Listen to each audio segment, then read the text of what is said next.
Bueno, aquí tenemos otro ejemplo. Nos piden calcular el área entre la curva y las rectas representada por las funciones y el intervalo, ¿no? Las cuales son esas funciones. Esta es la función f y la función g. La función f es está representando esta parábola, y la función g es una recta. Es esta la función g. Entonces podemos anotarnos, ¿no? Esta es la función g y esta es la función f. ¿Ya? Nos está pidiendo encontrar el área entre curvas, se llama, ¿no? Entonces entre esta parábola y esta recta. Y además nos da los intervalos en x, dice desde 1 hasta 3. Aquí está, de 1 hasta 3. Entonces trazamos unas rectas y el área que nos está pidiendo es esta. Entonces lo que vamos a hacer con este ejemplo por integrales es hallar esta área, ¿no? Esta área que está segmentada. ¿Cómo hacemos el análisis? De la siguiente forma. Hace rato hemos hecho el área de una función, ¿no? Está limitando a una función y por los intervalos, los extremos entre los intervalos. Entonces hacemos el siguiente análisis. El área 1 yo lo puedo llamar esta función. Con solo esta función podemos encontrar en el intervalo toda esta área, ¿no? Hasta aquí. Ahora, con esta otra podemos encontrar esta área, ¿ya? Entonces voy a tener dos áreas. Todo esto sería el área 1 y esto sería mi área 2, ¿ya? Entonces con la función 1 va a ser todo esto y con la función 2 solamente esta parte. ¿Qué es lo que haría entonces ahora? Hacemos la diferencia de funciones. Digo, la función 1 menos la función 2. O dicho de otra forma, el área, esta área pequeña, va a ser igual al área 1 menos el área 2. Entonces, eso es lo que vamos a plantear ahora en nuestra ecuación. Ya, vamos a recordar la función. Bueno, entonces lo que estamos planteando es lo siguiente. La función f menos la función g. Esta va a ser ahora nuestra función a integrar, ¿ya? Y vamos a tener los intervalos entre a y b. Entonces, reemplazando, vamos a tener lo siguiente. El intervalo, ¿cuáles son? Desde 1 hasta 3, dice. Entonces, desde 1 hasta 3. La función f, voy a hacerlo entre corchetes, por favor. La función f está representado por esto, ¿no? Esta función, que sería x al cuadrado menos x más 2. Cierro paréntesis. Menos, dice, menos la función g. Abro paréntesis y la función g está representado por x menos 1. Entonces anoto x menos 1. Cierro paréntesis y a la vez cierro corchetes. Y diferencial de x. Entonces ya hemos hecho nuestra diferencia de funciones. Ahora debo resolver entonces dentro del corchete primeramente. ¿Ya? Entonces voy a tener lo siguiente. 1, 3, mis intervalos, y resolvemos dentro del corchete. Quiere decir, vamos a sacar, ¿no? Primeramente. Entonces tengo, sacando de los paréntesis, tengo x al cuadrado menos x más 2. Para sacar del paréntesis, aquí voy a cambiar de signos porque le antecede un signo negativo, ¿no? Este era positivo, va a salir como negativo x. Este que es negativo va a salir como positivo 1. ¿Ya? Por el diferencial de x. Ahora, aquí, ¿qué es lo que tengo que hacer? Tengo que reducir términos semejantes. Entonces voy a tener, sigo anotando desde 1 a 3, seguimos dentro del corchete. X al cuadrado, ¿hay otro término semejante? No. Entonces anotamos como está. Buscamos términos semejantes. Aquí tengo menos x, también menos x. Menos con menos son iguales. Entonces signos iguales se suman y mantiene el signo. ¿Ya? 1 más 1 va a ser 2x.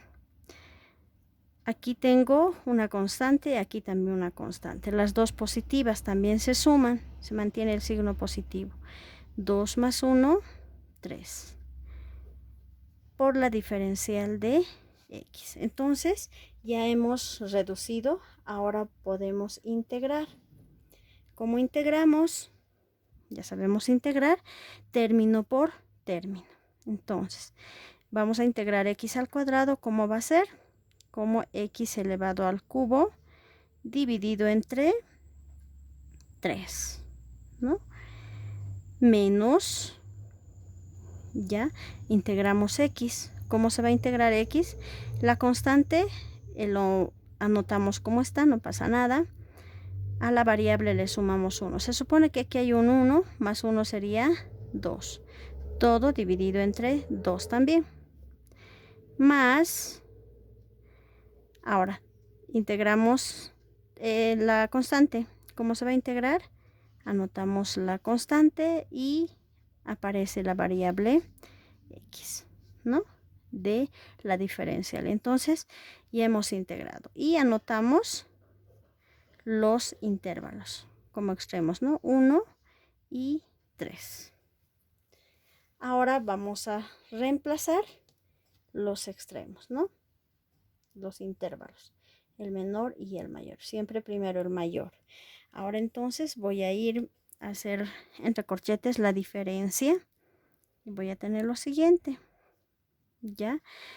Aquí dice x al cubo. Entonces hemos dicho en vez de x voy a poner 3. El intervalo superior 3 al cubo dividido entre 3. Ahora aquí ya lo puedo ir reduciendo porque 2 y 2 se van a tachar, ¿verdad? 2 dividido entre 2 es 1, ¿no? Entonces ambos se tachan y solamente me va a quedar x al cuadrado. Entonces voy a tener menos x, ¿cuánto va a ser? 3 al cuadrado, ¿ya? Más aquí vamos a tener 3 por 3, ¿no? 3 por 3, en vez de x, 3. Cierro el corchete y hago la diferencia, menos el intervalo inferior, que sería 1. Entonces, de la misma forma en toda la función, ¿no? La función suma. Entonces, en vez de x, ahora voy a poner 1 al cubo dividido entre 3. Menos, en vez de x, 1 al cuadrado, ¿sí? Más 3 por 1. Y cerramos corchetes. ¿Ya? Ahora resolvemos. Aquí tenemos 3 elevado al cubo. Además, puedo hacer lo siguiente. Si tengo aquí 3, entonces uno de los 3 se puede perder, ¿no? O directamente hacerlo de otra forma, ¿no? Multiplicar, digo, elevar al cubo, luego dividir entre 3. Me va a salir lo mismo, ¿ya? Entonces voy a tener aquí 9, ¿ya? ¿Por qué razón? Si yo elevo a 3 elevado al cubo, voy a tener 3 por 3, 9 por 3, 27. 27 dividido entre 3 es 9, ¿ya? Menos 3 elevado al cuadrado es también 9. Más 3 por 3, 9, ¿no? Ahora puedo encerrar entre paréntesis. Menos, aquí, 1 elevado al cubo es 1 nada más, dividido entre 3. Menos 1 y más 3 por 1, 3. Bueno, aquí hacemos operaciones. Tenemos un positivo con un negativo. Se van a tachar, ¿no? 9 más 9 menos 9, 0. ¿Y qué me va a quedar? Me va a quedar solamente 9. Aquí, de la misma forma, digo menos, voy a sacar ya, menos 1/3. Ya, aquí ya puedo hacer operaciones, ¿no? Menos 1 más 3 va a ser signo del mayor más 2, ¿no? Más 2 sería. Y más por menos 2. ¿Ya? Tengo estas operaciones de quebrados. Entonces voy a encontrar como un denominador, que en este caso va a ser 3, ¿ya? 3 dividido entre 1 a 3 por 9, 27, ¿no? 3 dividido entre 1 a 3 por 9, 27. Menos 3 dividido entre 3 a 1 por 1, 1. Menos, ya, 3 dividido entre 1 a 3 por 2, 6. Y finalmente, y aquí como tenemos en el numerador, 27 menos 1 menos 6. Entre menos 1 menos 6 es 7, ¿no? 27 menos 7 es igual a 20 tercios. Este sería mi resultado. Ahora puedo dividirlo y voy a tener el resultado final. Ya en la máquina de calcular puedo dividir 20 entre 3. Voy a tener en decimales 6.67 unidades al cuadrado. Este es mi resultado. Si hemos llegado aquí, también es válido este resultado. Bueno, eso es todo. Entonces es el área de esta área, ¿no? El área de entre estas dos curvas que hemos encontrado. Entre esta curva y la recta y más los intervalos. Entonces hemos encontrado esa área de 6.67 unidades al cuadrado. Bueno, muchas gracias.